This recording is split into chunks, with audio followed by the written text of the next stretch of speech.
Penerjemah bahasa isyarat meramaikan debat calon presiden dan wakil presiden. Kehadiran mereka disambut hangat kaum tunarungu.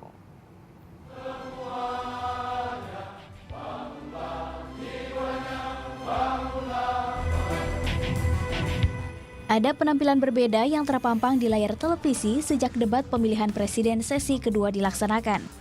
Penerjemah bahasa isyarat merupakan terobosan baru yang disediakan Komisi Pemilihan Umum. Penerjemah bahasa isyarat adalah program KPU agar para penyandang disabilitas, khususnya kaum tunarungu, dapat mengikuti debat Capres dan Cawapres. Dalam hal ini, Komisi Pemilihan Umum bekerja sama dengan Pusat Pemilihan Umum Akses Penyandang Cacat PPUA Penca dan Gerakan untuk Kesejahteraan Tunarungu Indonesia Gerkatin. Penerjemah yang dipilih merupakan penerjemah profesional yang telah menjalani profesinya selama kurang lebih 15 tahun.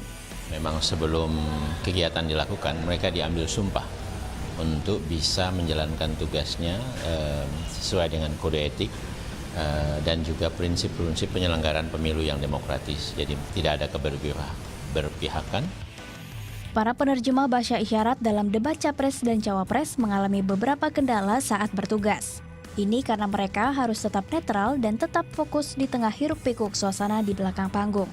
Karena kami ini menerjemahkan bukan hanya menerjemahkan tangan, tapi kami juga muka kami, badan kami itu ngikut gitu loh ya, karena kami harus benar-benar ekspresif sampai mereka itu tahu apa yang kami katakan. Kata-kata dan istilah yang berat juga menjadi kendala, seperti pemakaian kata-kata yang berasal dari bahasa asing yang diadopsi ke bahasa Indonesia, seperti birokrasi, diplomasi, dan reklamasi.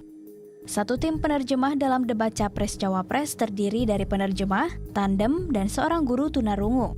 Simbol gerak tangan yang digunakan merupakan bahasa yang dipakai sehari-hari para tunarungu. Simbol untuk Capres nomor 2, Pak Jokowi, itu tuh dia punya ciri khas kan. Dulu itu kan suka musik metal, makanya itu simbolnya begini. J langsung begini ya, sebenarnya tambahnya ada W, Jokowi gitu sebenarnya. Kalau Pak Prabowo Subianto terpaksa kami eja karena memang belum ada itu dimasukkan dari teman tuli. Jadi kami bilang Pak Prabowo Subianto, Hatta Rajasa, itu dua-duanya itu adalah sign. Termasuk Pak Yusuf Kalla kan JK, panggilannya kan JK. Salah seorang penyandang tunarungu yang merasakan manfaat kehadiran penerjemah di tayangan debat pemilihan presiden adalah Rickson.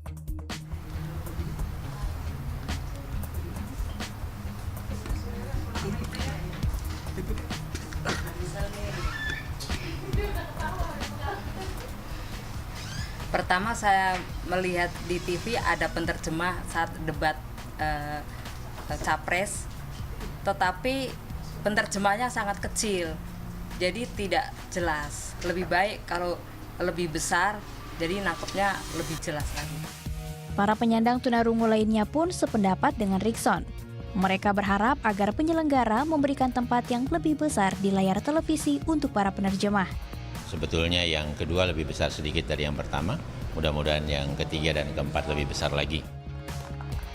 Lewat terobosan penerjemah bahasa isyarat, kaum tunarungu akhirnya bisa kian terlibat dalam pesta demokrasi. Karena sejatinya pesta ini memang digelar bagi seluruh rakyat negeri. Pitra Dewi Sekartaji, Niken Sasi melaporkan untuk NET.